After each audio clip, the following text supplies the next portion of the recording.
Hello, everyone. I'm Colleen Vanderzyden, and this is Creating an Inspired Life. I'm so happy you're here watching and listening to the show today. I have a great show planned, as usual, and I want to talk a little bit about what an inspired life is. That is your best life. It is my passion to help people develop, create inspired lives, to help them realize that they can have whatever it is they want in their lives, that they can create the life of their dreams. And that's what I do all of the time.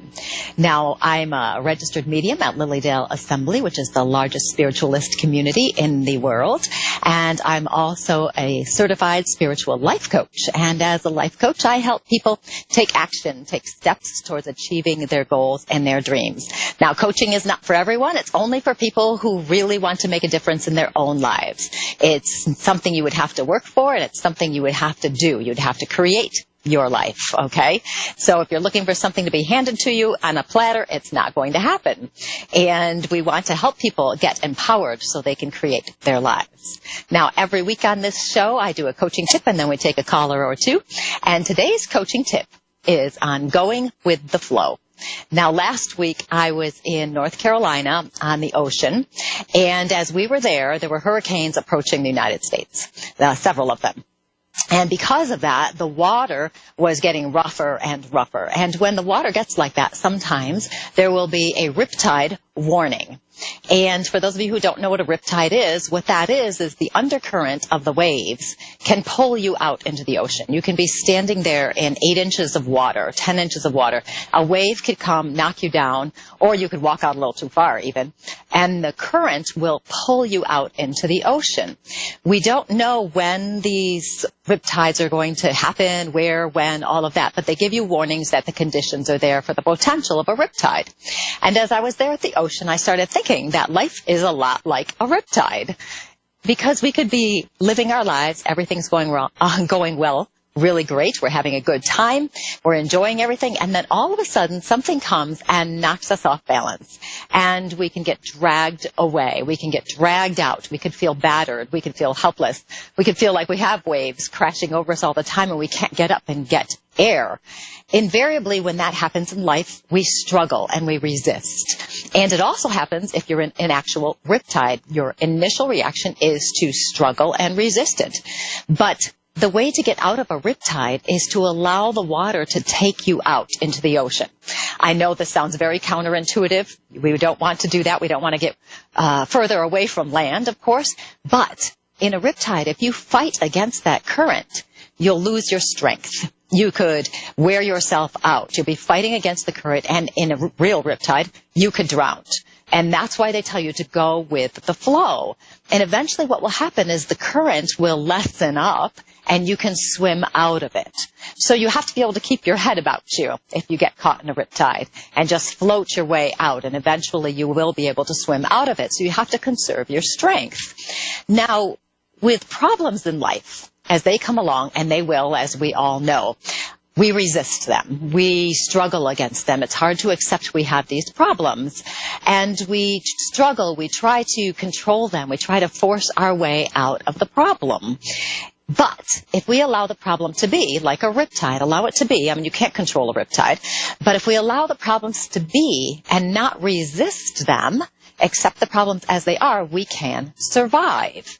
Now, in the immediate course of a big challenge, survival is paramount. We must survive. We have to float and not take action. We have to go with the flow. If we try to force an ending, or force a conclusion, a desired outcome, we'll be struggling and against whatever is happening. And it'd be very hard to move through our problems if we are struggling through the stuff and trying to force it.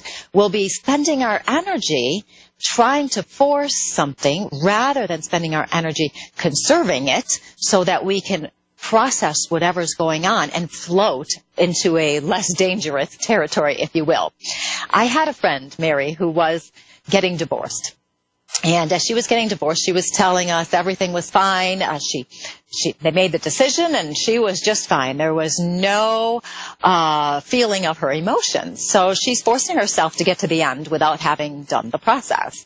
She wasn't allowing these emotions to be. She wasn't feeling the sadness, the grief, the loss, the anger, the frustration. She was trying to convince herself everything was fine. She wasn't allowing herself that necessary time to feel the emotions. And she needed to do that. She needed to learn how to do that, to survive, to experience them, to process the fact she was getting a divorce. If she had done it sooner, she would have made it through the process faster. But as it was, she was dragging it out. And then when it finally hit her, it was pretty bad.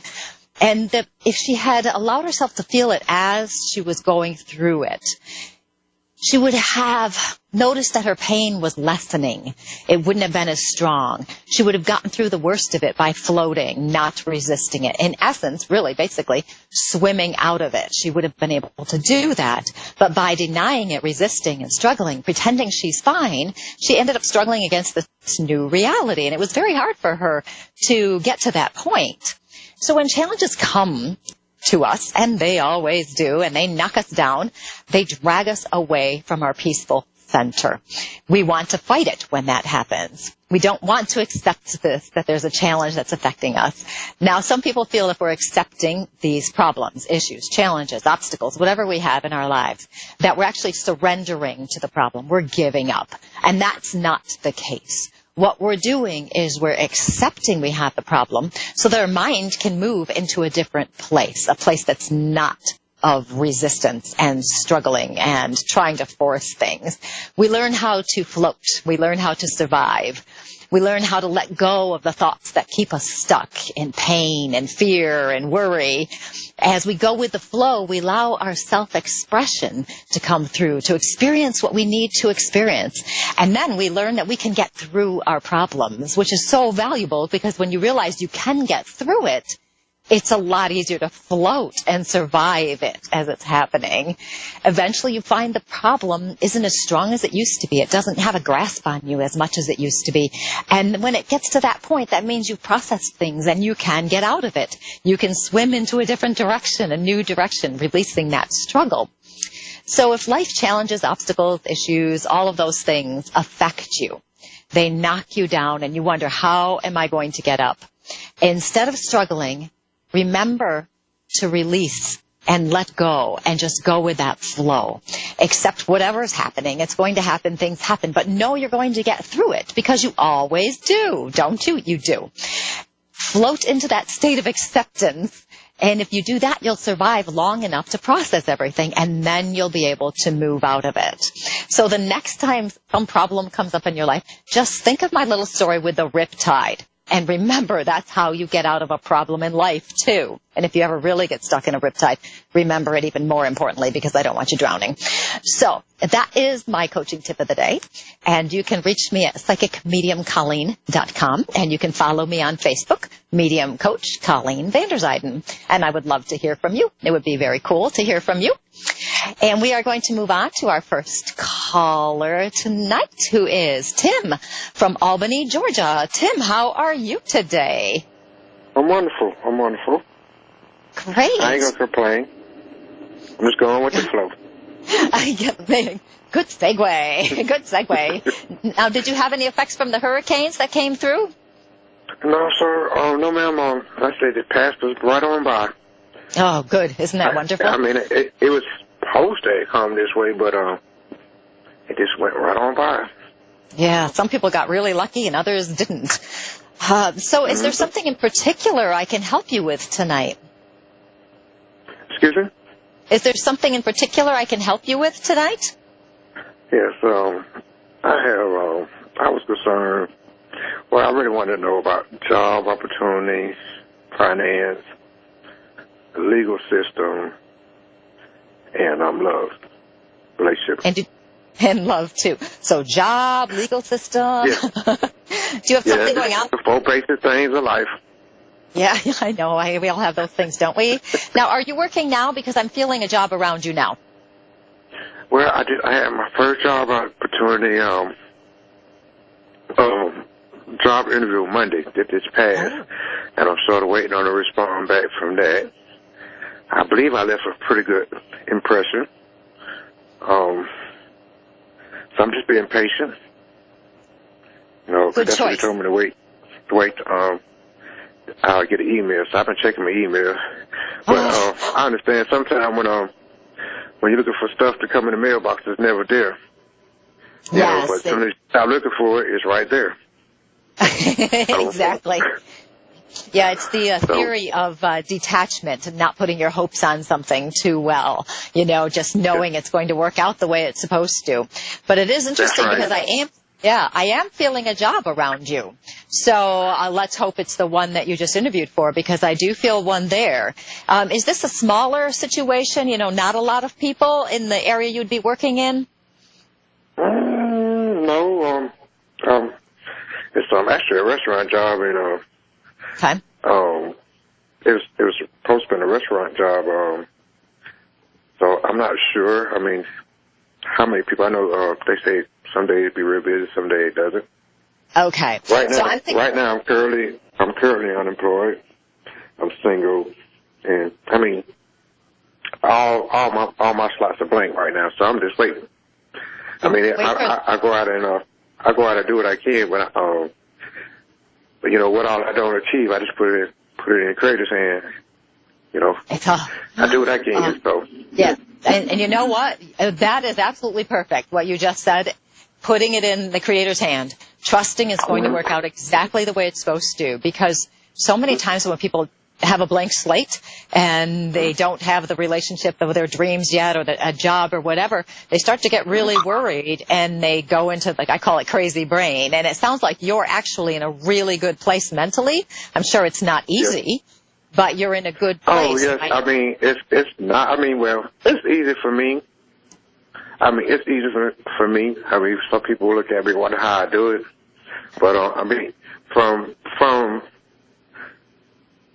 people see me from outside, they think I'm doing a lot better than I am.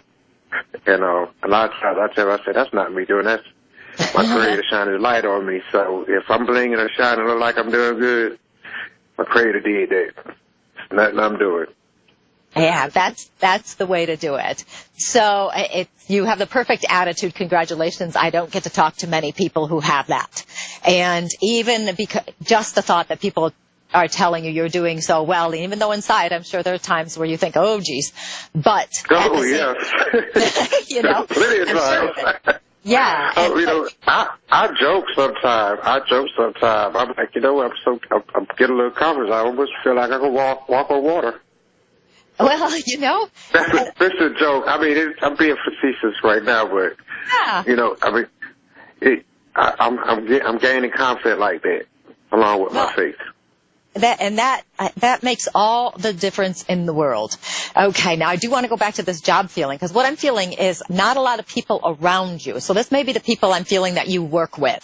Okay, not necessarily the customers, but I am feeling not a lot of people around you. It doesn't feel like overwhelming to me. And I am also feeling that you're going to fit in very well.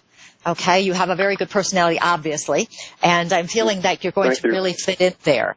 You know when to speak and when not to speak. You know when to hold your tongue and not tell people things that they don't want to hear. You're really good about that. So you have a very good way about you. So I do feel that this is a positive choice. I'm also feeling, okay, I guess we're going to give you all sorts of stuff today. I am feeling, too, a love life shifting going on as well. And this feels to me that it's in January.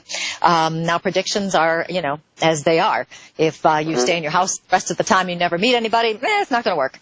But if you're out there, and I feel like you are, I do feel like you are going to meet someone. And it feels like in January you should be in a relationship already. Okay? It feels very good to me because it almost feels like you're in that perfect time. And I love people in this space where things aren't necessarily all working out just yet, but that means you're in the perfect space of opportunity. And so the opportunities are now coming to you. You've got it down. And actually, I do want to mention this as well. This other person that I feel coming in for a relationship for you, is a person of faith as well. And that's very important to you and very important to that person as well. So I do want to acknowledge that. Okay.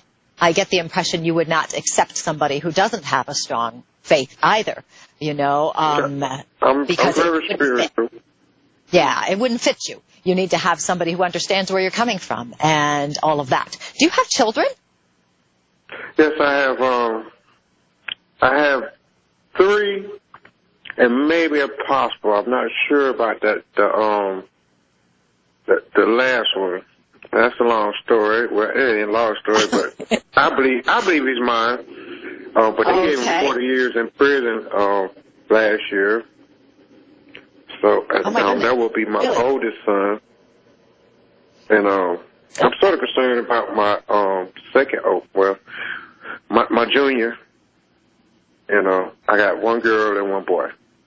Okay. But, I mean, 3 boys and 1 girl. Okay, now, not talking about the one that has gone to prison, but the other one. Is there another one that's hanging out with the wrong people? Yes, he is.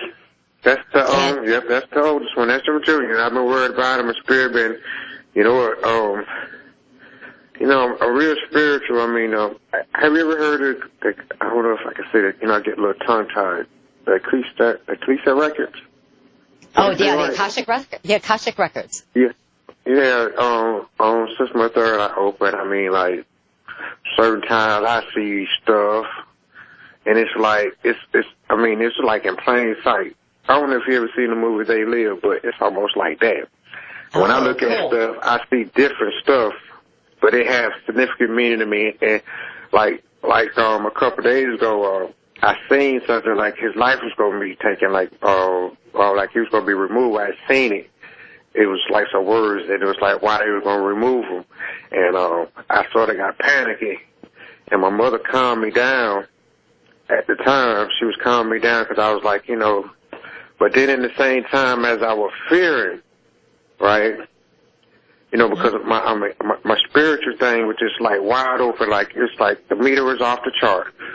But she got me to calm down, and I come to a spiritual realization that my fear was going to bring forth, was going to manifest some stuff that I don't want. So once I grabbed that concept, I calmed down, and I went in my quiet space. So I mean, spiritually, things come to me. It's like different things come to me, out the year, and I ride with it. Now the latest thing is fear is the quickest way to manifest things you don't want in your life. So true. So that's my mantra right now. So that's the new thing that came to me a couple of days ago. But it was really scary. It's like heart pounding. I mean, I'm trusting my senses. What I'm feeling. But this started this year, January the 8th. I always knew I was sort of different, but I'm sort of, learning how to use my intuition. That's perfect. That's perfect. And what you said, too, about fear of manifesting, because you heard what you needed to hear. You heard that you needed to shift that thought pattern, and that's excellent. The other thing you might consider... my higher self told me that, and my mother didn't actually tell me, but she was trying to get me to calm down. And she had said something as, but just say no before you say yes. But at the time, a lot of things resonated with, it's like my higher self, my lower self was connecting. And it's hard to really explain, but I came to realization I had to calm down and release that fear because I knew, and my mother sensed it too, but without saying it, because, she's more religion-based and I'm more spiritual-based. So without no religion, I didn't experience spiritual reality, so yes. It's so hard to explain, but I grabbed the concept. The concept. I know to go sit my butt down. And then the funny thing about it, then I saw death. I picked up something, and it told me how to beat death. And it gave me some advice about some baking soda. Do you know something about baking soda? And yeah, death? a little bit. I mean, I'm literally, right after she told me to calm down, I went and sat down, and I picked my cell phone up, and the first thing I saw was death and baking soda, and it was like the message was directly towards me, and I started to jump up right then and run in the kitchen to look for some baking soda, but I knew if I did that, I was going to be afraid again, so I started just meditating and just got my vibrations down, so I went and manifest something that I didn't want in my life. Right, exactly. Now, are you really good about, I know you've talked about your spirituality and trusting the Creator. Are you good about trusting that whatever is going to happen is for the highest and the best? Excuse me? Are you good about trusting that whatever happens is for the highest and best? Oh, yes. I mean, yes, I do understand the Creator's will. You know, when He created the universe, He set it all in motion. I mean, when I look at the universe, when I was younger, I wanted to be an astronaut, so I always looked at the stars. And so when I look at the galaxy and how it's scattered across the, I was like, hey, He set everything in motion, everything already predetermined already. So we basically just get on the space coast and enjoy the ride. Exactly. Now, another thing, it sounds like you've had a lot of spiritual experiences that have happened this year, and you're moving through things very quickly because you're getting these insights really fast. Mm-hmm. Yeah. And I really don't have no one really, well, I mean, I got my Facebook friends groups. I mean, I always been self-educated, so, I mean, I'm picking up on things. I mean, I've been practicing certain exercises, and I thought they were silly at first. But I see what they refer now because I see things differently. Mm-hmm. Yeah, you're doing exactly what you're supposed to be doing. It's really rather exciting because this stuff is just coming to you. Now, do you take notes and write things down so you can look back at them and say, I learned this day and I learned that, and you can see your growth then? Do you take any notes, a journal or anything like that? I really, the same day I had that experience, which was yesterday.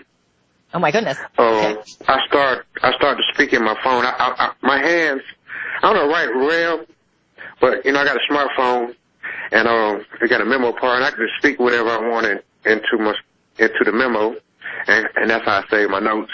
But I did start, and you just remind me to continue on doing it, because yesterday I was like, it's really hard to explain, but I was so excited in so many different places, and I had just laid down when I got the phone call, because I got to stay off the caffeine. That's what it is.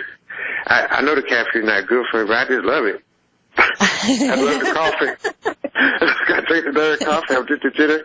I'm walking back and forth, so I just sort of like laid down, trying to, just relax a little bit, because I feel right now I'm real tense. But speak more of myself, because the spirit has really